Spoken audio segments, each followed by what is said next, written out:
मित्रों, आप सबों को प्रेम भरा नमस्कार। सत्यवचन कार्यक्रम के श्रृंखलाबद्ध अध्ययन में आप सबका हम स्वागत करते हैं। सत्यवचन मानव जीवन के प्रति सर्वशक्तिमान परमेश्वर की अनुपम योजनाओं का बाइबल आधारित अवलोकन है कि हर एक जन इस बात को जाने कि उसने संपूर्ण सृष्टि की रचना क्यों की है। मनुष्य के प्रति अर्थात मेरे प्रति और आपके प्रति परमेश्वर की क्या रुचि है। एक बात के प्रति आप निश्चिंत रहें कि परमेश्वर ने जो कुछ भी संपूर्ण जगत में बनाया या रचा है वह सब मनुष्यों को केंद्रित करके या उसे केंद्र बिंदु बनाकर रचा है। इसका अर्थ यह होता है कि उसने आपको और मुझे एक उद्देश्य के साथ रचा है। और यह कहना अतिशयोक्ति नहीं होगा कि आप और मैं उसकी दृष्टि में अति महत्वपूर्ण हैं। जी हाँ, आप बहुत महत्वपूर्ण व्यक्ति हैं। लेकिन इस बात की जानकारी की कमी हमें जीवन में कई उलझनों और समस्याओं में डाल देती है। बल्कि इन सारी समस्याओं की जड़ परमेश्वर के प्रति ज्ञान की कमी ही है, जिसको कि हम शायद नहीं जानते। बाइबल परमेश्वर की प्रेरणा से लिखित ग्रंथ है, बल्कि ये कहा जा सकता है कि परमेश्वर ने इसके माध्यम से अपनी बातों को हम पर प्रकट किया है। इसे समझने के द्वारा हम उस आनंद को प्राप्त करते हैं जो मनुष्य की समझ से परे है। एक साधारण मनुष्य इसे नहीं समझ सकता। बाइबल के अंदर दूसरा कुरिन्थियों की पुस्तक से आज हम समझेंगे कि जीवित परमेश्वर को ग्रहण करने के द्वारा हम क्या कुछ हैं और किस प्रकार की सेवा हमें प्रदान की गई है।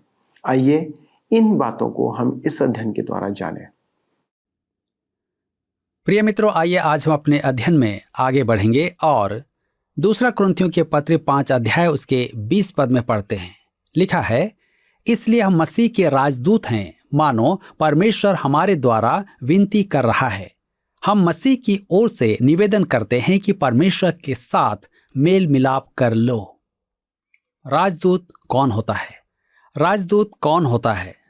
राजदूत सर्वोच्च पद का नेता होता है जिसे अन्य सरकार के राज्य में रखा जाता है या अपनी सरकार का प्रभुताधारी प्रतिनिधि होता है। इसलिए हम मसीह के राजदूत हैं। हम विदेशी शासन में निवास करते हैं। पत्रस कहता है कि हम यहाँ तीर्थ यात्री एवं परदेशी हैं। फिलिपियों की पत्र 3 के 20 में पौलुस कहता है, हमारा स्वदेश स्वर्ग पर है और हम एक उद्धारकर्ता प्रभु यीशु मसीह के वहां से आने की बाट जोह रहे हैं। अब क्योंकि हमारी नागरिकता स्वर्ग की है, हम यहाँ राजदूत हैं। जब दो सरकारें मित्रता के संबंध में होती हैं, तब वे एक दूसरे के देश में अपने प्रतिनिधि भेजते हैं। परमेश्वर इस संसार के साथ अब भी मित्रता के संबंध रखता है। उसने हमारे लिए राजदूत भेजे हैं। एक दिन वह अपने राजदूत बुला लेगा, उस दिन न्याय होगा। मेरे मित्रों, जब मनुष्य ने पाप किया तब परमेश्वर ने इस संसार से मुंह मोड़ लिया, परंतु परमेश्वर मनुष्य से प्रेम रखता है, इसलिए उसने अपने पुत्र को क्रूस पर मृत्यु सहन करने के लिए भेज दिया।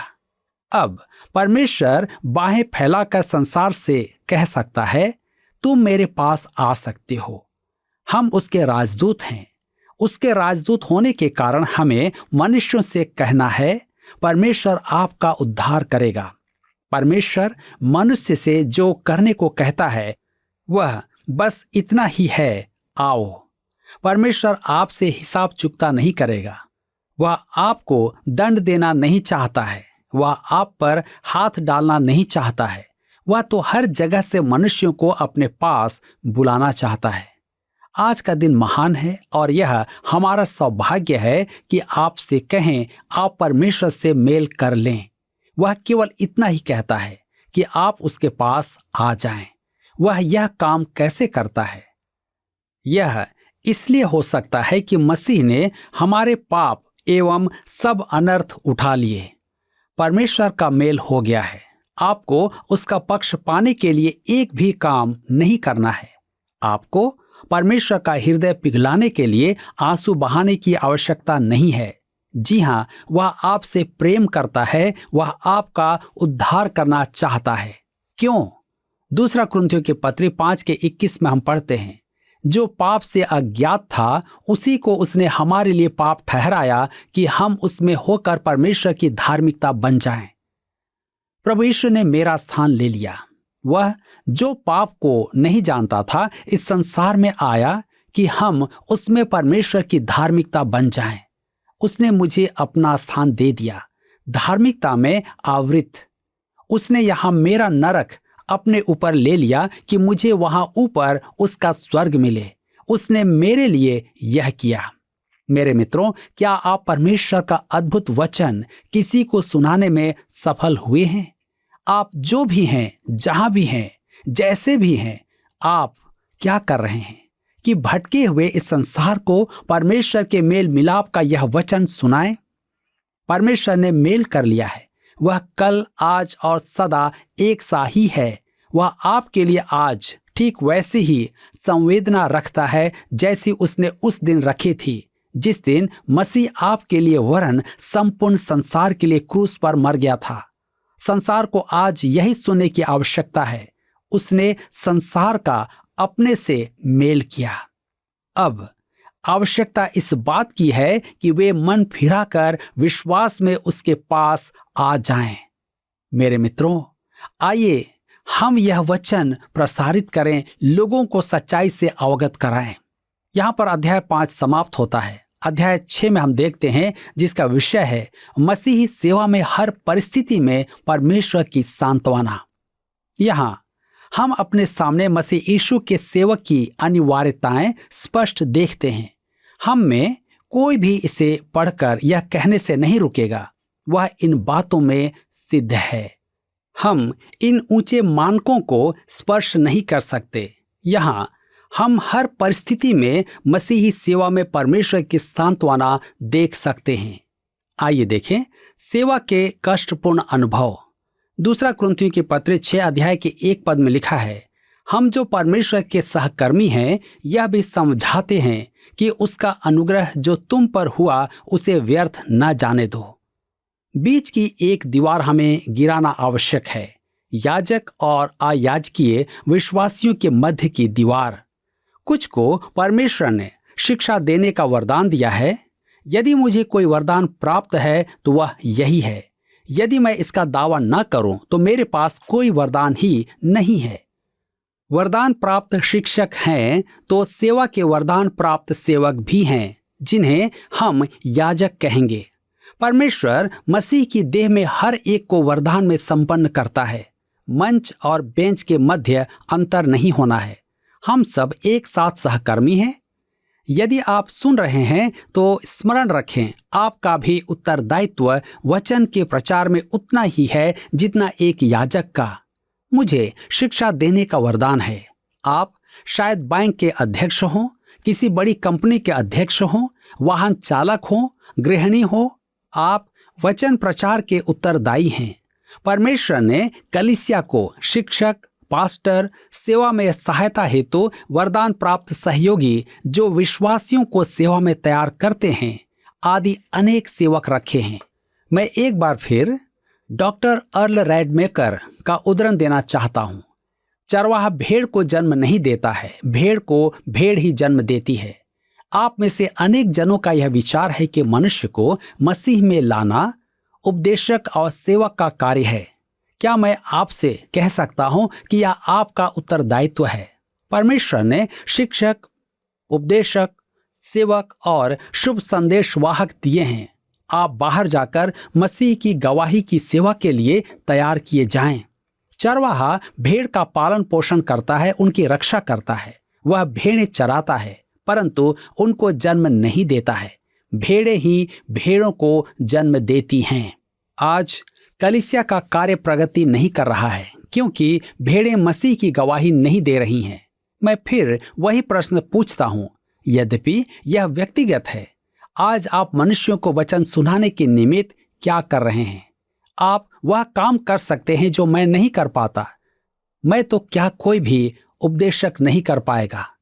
कुछ मनुष्य ऐसे हैं जो केवल आपकी बातों को मानते हैं, उपदेशक की बातों को तो वे अनसुना कर रहे हैं। यदि आप उन्हें प्रेरित करेंगे तो वे सुन लेंगे।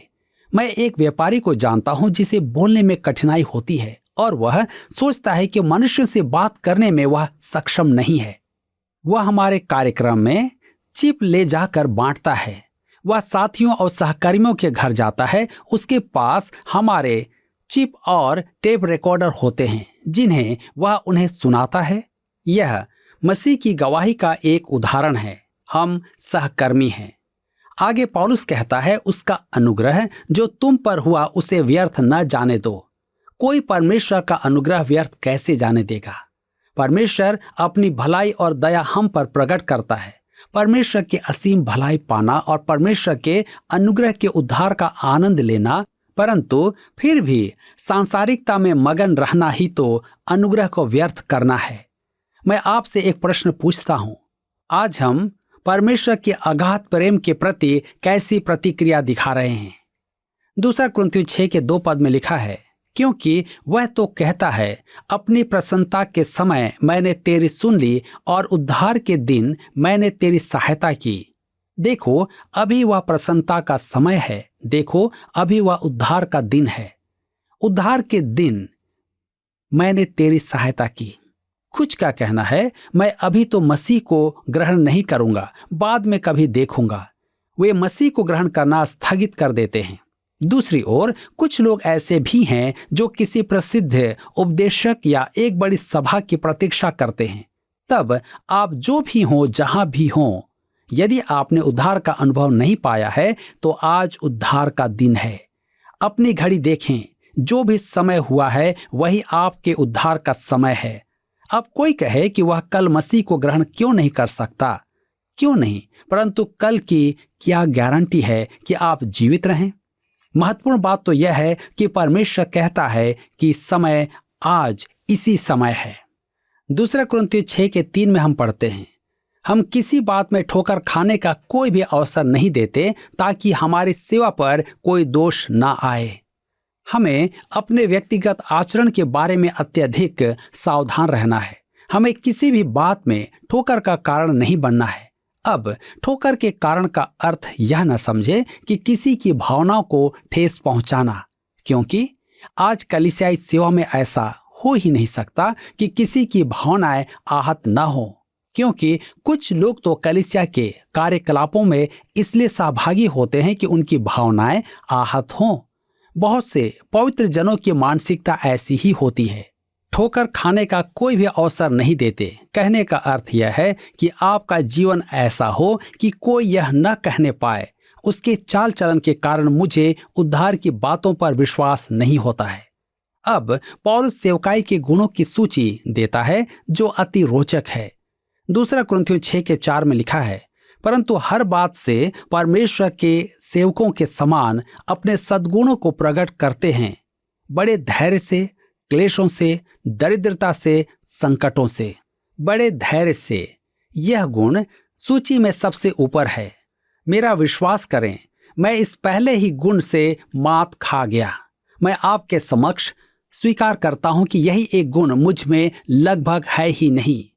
मेरी पत्नी तो क्या मेरे मित्र भी कहते हैं, यदि आपने कभी धैर्य पर प्रचार किया तो मैं उठकर बाहर चला जाऊंगा, क्योंकि आप धैर्य पर चर्चा करने वालों में से नहीं हैं। अतः आप निश्चिंत रहें, मैं धैर्य पर कुछ नहीं कह रहा हूं। मैं बस यही चाहता हूं कि आप ध्यान दें कि यह सद्गुणों की सूची में पहला है। क्लेशों में यह एक ऐसा दुख है जो अनेक महान सेवकों को अब भी उठाना है। दरिद्रता से, गरीब घरों में जन्मे विश्वासी इसे समझते हैं। क्लेशों से, दरिद्रता से, संकटों से आज अनेक विश्वासी इसके अनुभव से अनभिज्ञ हैं। युवा पीढ़ी तो इन अनुभवों को जानती नहीं है और पीढ़ियों में भेद का कारण यही है। 2 कुरिन्थियों 6:5 में लिखा है, कोड़े खाने से, कैद होने से, हुल्लड़ों से, परिश्रम से, जागते रहने से, उपवास करने से। ध्यान दीजिए, कोड़े खाने से। आज हम नहीं समझते और नहीं जानते कि कोड़े खाना क्या है, जैसे पौलुस ने खाए थे। तथापि हमें पवित्र जनों द्वारा मानहानि की बातें सुननी पड़ती हैं, और वह भी धार्मिक शब्दों में। मेरी कलीसिया में एक महिला थी, उसकी बोली बड़ी कड़वी थी। वह संध्या सभा के बाद मुझसे कहती, पास्टर, आपका आज सुबह का संदेश बहुत अच्छा था। उसके कहने का अर्थ था कि संध्याकालीन सभा में मेरा प्रचार अच्छा नहीं था। पौलुस अपनी सेवा में उन अनुभवों की सूची भी देता है। आज भी कुछ सेवकों का यह अनुभव है। जेल जाना, हुल्लड़ का सामना करना, परिश्रम करना, रातों का जागना, उपवास करना आदि सबका अनुभव पौलुस को था। अब वह सेवक की पहचान के अन्य लक्षण लिखता है। 2 कुरिन्थियों 6 अध्याय के 6 और 7 पद में, पवित्रता से, ज्ञान से, धीरज से, कृपालुता से, पवित्र आत्मा से, सच्चे प्रेम से, सत्य के वचन से, परमेश्वर की सामर्थ्य से, धार्मिकता के हथियारों से जो दाहिने बाएं हाथों में हैं। पवित्रता से मेरा विश्वास करें, एक सेवक को अपने जीवन में पवित्र रहना आवश्यक है। पवित्रता की कमी सेवा की हानि एवं आघात है। सेवा का अनैतिक एवं अपवित्र पाया जाना एक त्रासदी है। पवित्रता महत्वपूर्ण है, परमेश्वर के समक्ष भी महत्वपूर्ण है। ज्ञान से, मेरे विचार में यहाँ ज्ञान का अर्थ धर्मशास्त्र के ज्ञान मात्र से नहीं है। परमेश्वर के वचन के सेवक के पास बहुत जानकारियां भी होना आवश्यक है। उसे अपने समय का संपूर्ण ज्ञान होना आवश्यक है।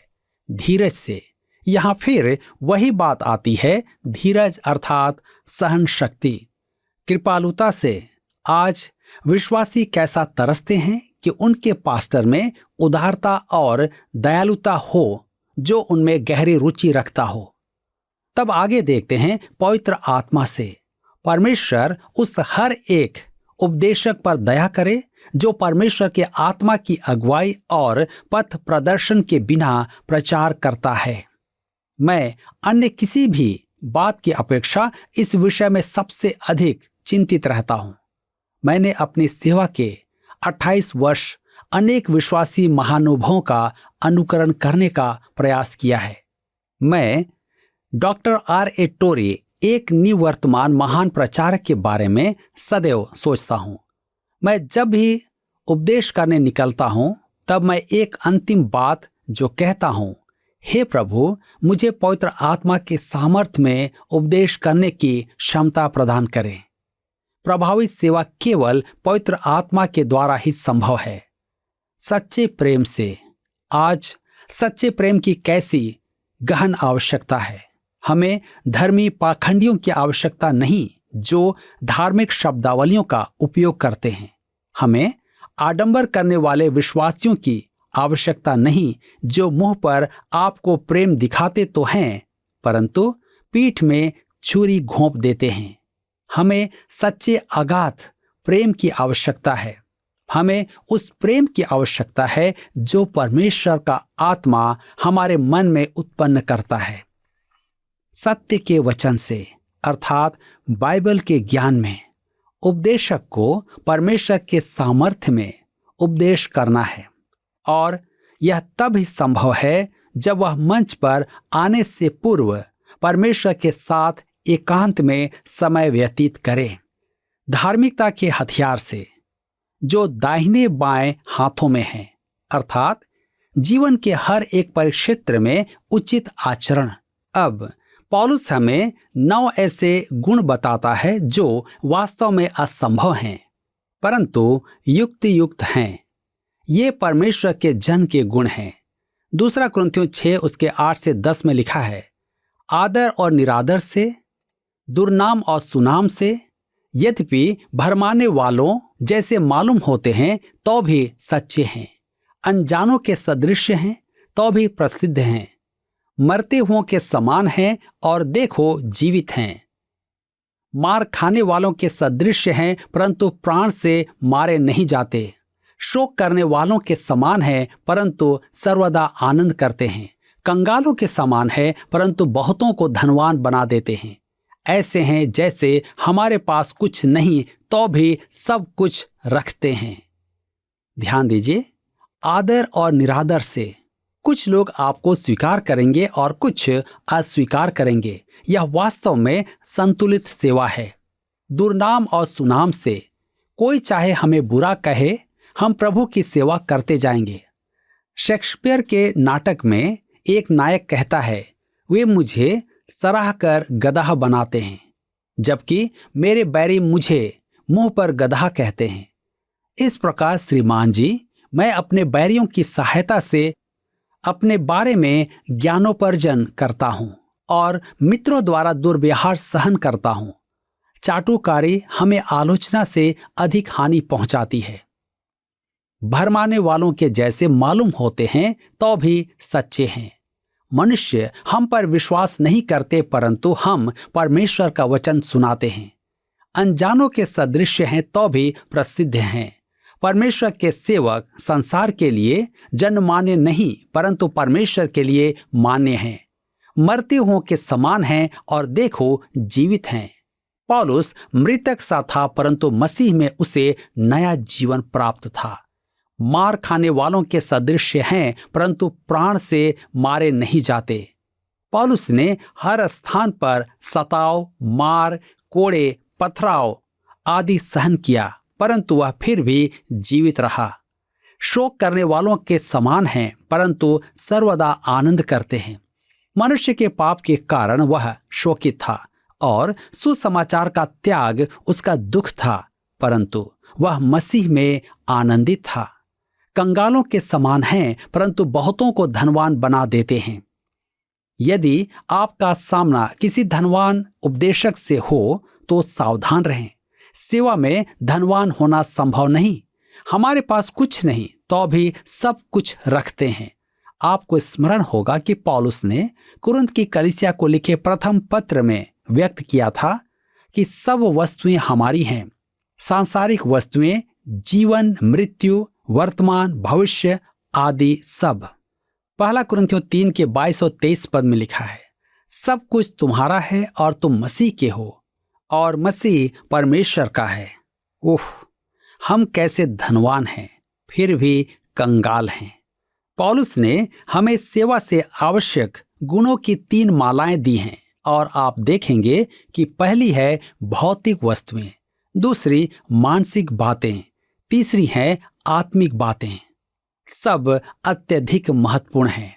मेरे मित्रों, क्या आज आप इन 3 मालाओं को अपने जीवन में देखते हैं? पिछले प्रश्न का उत्तर है ए, परमेश्वर का वचन।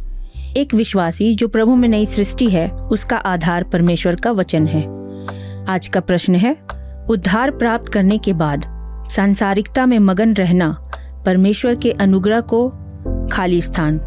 ए, प्राप्त करना है, बी, प्रचार करना है, सी, व्यर्थ जाने देना है, डी, बांटना है।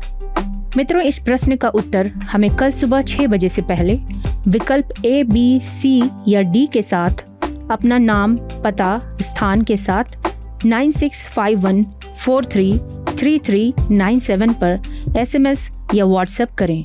सभी विजेताओं को विशेष पुरस्कार प्रदान किए जाएंगे। धन्यवाद। क्या आपको यह कार्यक्रम पसंद आया? अभी हमें एक मिस कॉल करें और आप अगले विजेता हो सकते हैं।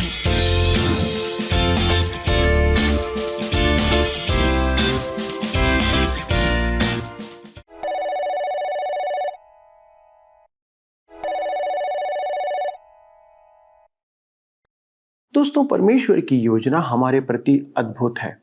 सर्वप्रथम हम अद्भुत रीति से रचे गए हैं।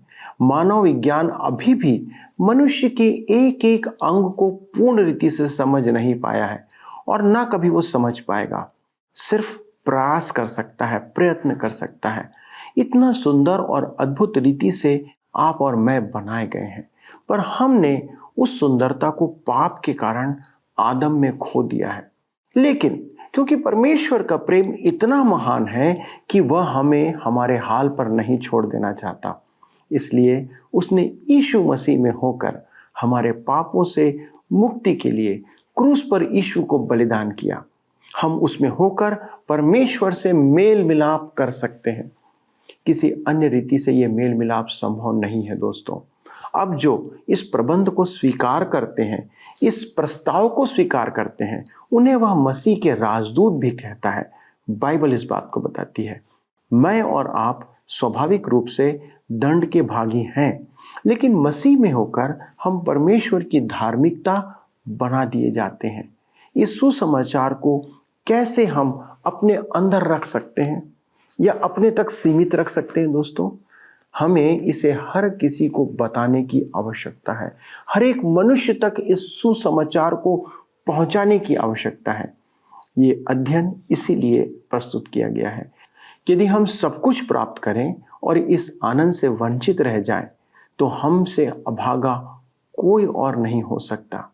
यदि मसीह हमारे साथ है तो हम पौलुस के समान इस बात को कह सकते हैं, हमारे पास कुछ नहीं है तो भी सब कुछ हम रखते हैं। आइए दोस्तों, प्रार्थना करें कि परमेश्वर हर एक दर्शक को इस स्वर्गीय आनंद से परिपूर्ण करे। आइए प्रार्थना करें। हमारे स्वर्गीय पिता, हम इस संसार में अनेक दुख और मुसीबतों के कारण से एक दुखी जीवन जीते हैं, लेकिन प्रभु हम आपको धन्यवाद देते हैं कि आपने हमें एक अनंत आशीष और अनंत लक्ष्य दिया है। और इसलिए हम कह सकते हैं कि अब जो मसीह यीशु में है उन पर दंड की आज्ञा नहीं प्रभु। लेकिन इस संसार में अनेक ऐसे लोग हैं जो इस प्रेम से, इस उद्धार से वंचित हैं। प्रभु, आज हम प्रार्थना करते हैं हमारे सारे दर्शकों के लिए कि उन्हें एक ऐसा माध्यम बनाए कि उनके द्वारा से आपका वचन लोगों तक पहुंचे। उनके जीवन को देखकर लोग उस पिता की जो स्वर्ग में है उसकी बड़ाई करें। उनके स्वभाव के द्वारा से वो जानना चाहें कि कौन सा परमेश्वर है जिसके द्वारा से वे ऐसे सरल और आनंदमय जीवन को जीते हैं। प्रभु, आपसे विनती है कि आप हमारे हर एक दर्शक को अपनी जीवित पत्री बना दें, ताकि उनका जीवन लोगों के लिए वचन बन जाए। लोग उन्हें देखकर एक जीवित वचन के रूप में देखें और कहें कि वचन देहधारी हो गया। प्रभु, हम धन्यवाद देते हैं इस प्रार्थना को सुनने के लिए। विनती यीशु के नाम से मांगते हैं, आमीन। दोस्तों, मुझे विश्वास है कि आज के अध्ययन से आपने अनेक आशीषें प्राप्त किया है, और यदि आप इसे हमारे साथ साझा करना चाहते हैं तो कृपया फ़ोन, SMS या पत्र के द्वारा हमसे संपर्क करें। अगले प्रसारण में हम इस अध्ययन को आगे बढ़ाएंगे और नई भेद की बातों को जो वचन पे हैं आपके लिए प्रकट करेंगे। लेकिन तब तक आप लोगों को परमेश्वर के अनुग्रह से आप बातें करते रहें, बताते रहें। परमेश्वर आपको आशीष दे। धन्यवाद।